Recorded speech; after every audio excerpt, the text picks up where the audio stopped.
Oi, oi, oi, meus amores, e aí, tudo bem? Na aula de hoje, nós vamos viajar no tempo e vamos parar no Egito para tentarmos aprender um pouco mais sobre esse povo que é tão enigmático, tão à frente do seu tempo. Então, bora para a nossa aula.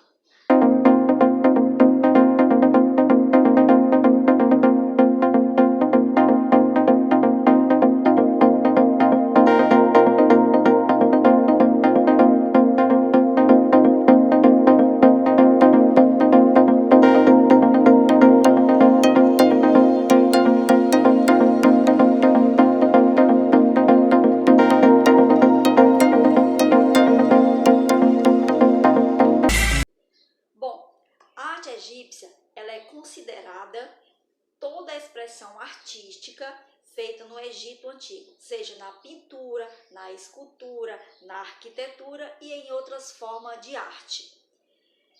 As obras da arte egípcia eram muito ligadas à religiosidade desse povo. Sabemos que eles eram um povo muito religioso, que toda a arte deles estava voltada para os mortos, não é isso? A religião deles se baseia nos mortos. Então, grande parte da obra é feita em homenagem aos deuses egípcios. As características da arte da civilização egípcia duraram por todo o período da existência desse povo. Estima-se que eles tenham vivido durante os últimos 3.000 anos antes de Cristo. Bom, e as cores eram muito utilizadas por esse povo. Lógico, né? As cores encantam todo mundo. Imagine um mundo sem cores, né? Seria meio que estranho. E elas eram obtidas através da extração de produtos minerais e misturadas. Além da beleza, as peças, as pinturas, as cores também tinham alguns significados próprios. O preto, por exemplo, era extraído do carvão da madeira ou do óxido de magnésio e estava ligado à morte, à noite, à pureza, à fertilidade e à regeneração em alguns casos. Já o branco era obtido do cal ou do gesso e representava a verdade e a pureza. Outras cores também eram muito utilizadas na arte egípcia, como o vermelho, o amarelo, o azul e o verde. Tudo era extraído dos materiais da natureza e utilizados de acordo com as suas necessidades e as suas crenças. Uma das mais conhecidas formas de expressão da arte egípcia eram as pinturas.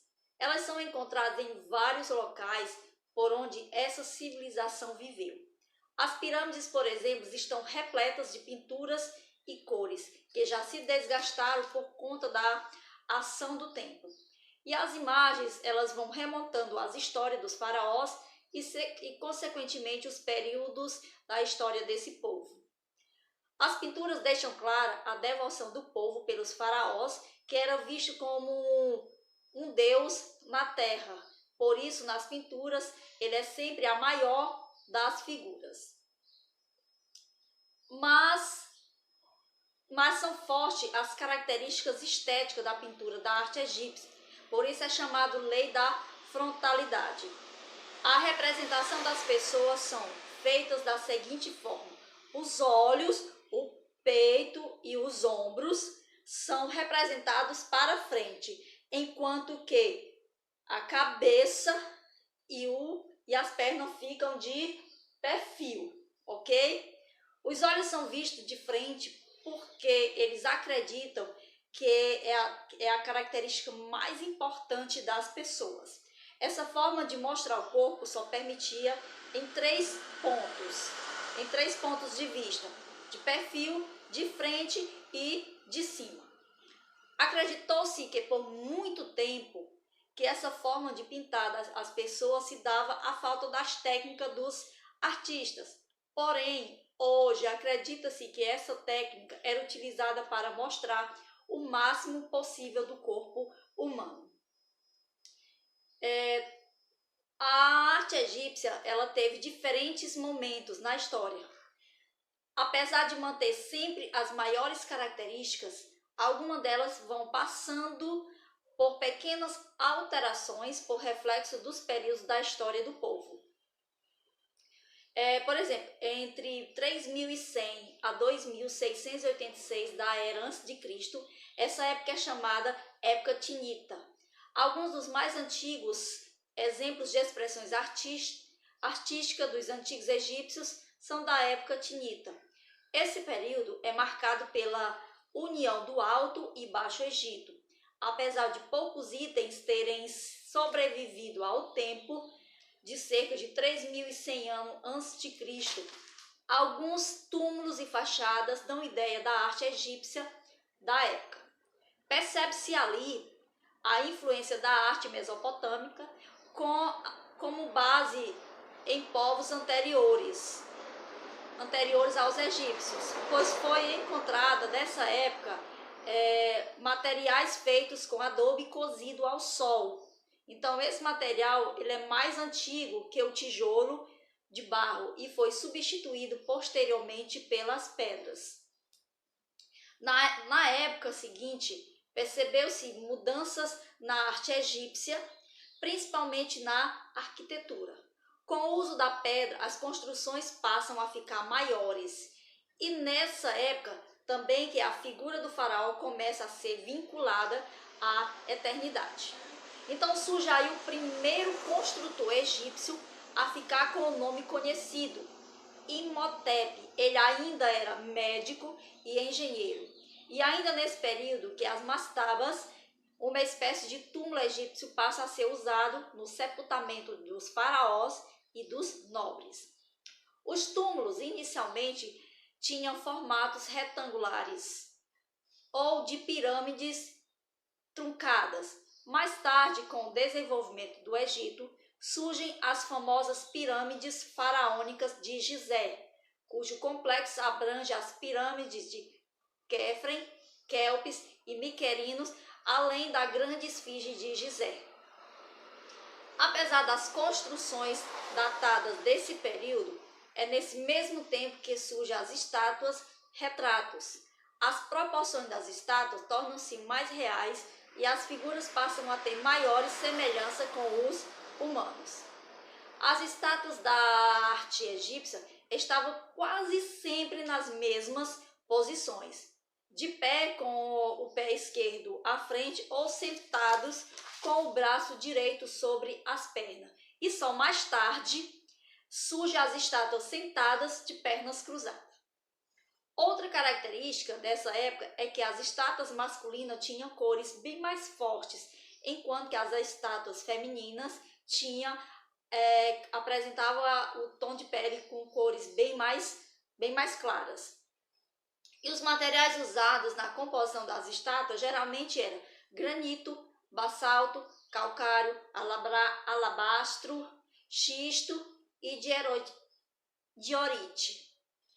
Bom, entre 2055 a 1650 a.C. está relacionada ao Reino Médio. Então, nesse período, ocorre uma retomada nas construções das pirâmides, porém essas não alcançam a altura e a grandiosidade das anteriores. Atualmente, essas construções não estão mais de pé, restam apenas os escombros. E a mais alta delas chegava a medir 78 metros. Outra característica dessa época da história da arte egípcia é o trabalho com joalherias. Além dos amuletos, pentes e outras peças, destaca-se ainda as famosas peças em faiança, como os hipopótamos. As peças desse material tinham grande destaque por suas cores esmaltadas. Também surgem as estátuas dos faraós com as mesmas posições e sem expressões. Além dessas, surgem as estatuetas de outras pessoas que têm mais movimento e expressividade. Também nesse período ficou marcado o uso do lápis lazuli. A pedra foi muito utilizada por esse povo com grande finalidade por conta da sua cor, azul e grande beleza. Então era usada em amuletos e muitas das vezes só ela ou misturada com outras peças decorativas. O lápis lazuli era utilizado ainda pulverizado para cobrir os olhos dos mortos, porque eles acreditavam que por representar a água, essa prática ajudava os mortos na passagem para a próxima vida. Além do mais, foi muito utilizada, sendo dissolvida em água para maquiagem das mulheres. Já o período que fica entre 1550 a 1069 a.C. está relacionado ao Reino Novo. Esse é um dos períodos que menos se sabe sobre a cultura e a arte egípcia. Isso se deu por conta de outra crise política, além da invasão de povos de fora, mas a matemática e a medicina foram os campos que continuaram a produzir os seus conteúdos. Os outros pararam, mas esses dois ficaram em contínuo movimento, produzindo, não é isso? Ao se recuperar do último momento da crise, a arte egípcia retorna aos seus antigos costumes, principalmente na arquitetura. Algumas construções dessa época ainda estão de pé. Uma novidade são as tumbas dos faraós, que não são mais feitas nas pirâmides, e sim em rochedos. As esculturas dos faraós ganham mais características, passando a ser representada em situações da vida familiar. Então, elas passam a ter formatos mais orgânicos e pouco geométricos, como os membros da família real, que eram representados com crânios longos. Então, existe divergência sobre o motivo do formato do crânio das esculturas. Estudiosos acreditam que a família real poderia sofrer de síndrome de Marfan, que é quando alguns membros crescem desproporcionadamente, e já outros acham que isso era apenas um estilo adotado pela arte da época para diferenciar a família real. Então fica aí dois pensamentos totalmente diferentes e contraditórios. 664 a 332 a.C. vai compreender entre a época chamada Baixa. Marca a queda do poder do faraó, mas a arte se destaca pelo avanço na produção de peças de metais. Alguns destaques são as máscaras funerárias dos reis Husseins I, Sheshonq II e o pendente de ouro de Osonko II. Então, nesse período destacam-se as obras arquitetônicas e o retorno ao uso da arte egípcia no Reino Antigo. É nesse período que surge a chamada arte lambida, originada do apreço dos artistas pelo trabalho em pedra polida. No reino ptolomaico, que compreende entre 332 ao ano 30 a.C., nesse período, o Egito começou a entrar em declínio e passa a ser assumido por outras potências, e as artes passam a ser reproduzidas por esses novos povos. Nas obras dos reis eram representadas as mesmas formas que os faraós eram na arte egípcia. Algumas características da pintura egípcia. Bom, existiam muitas normas a serem seguidas na pintura e no baixo relevo produzido no Antigo Egito. Uma delas era a ausência de 3 dimensões, a ausência de sombra e a utilização de cores convencionais.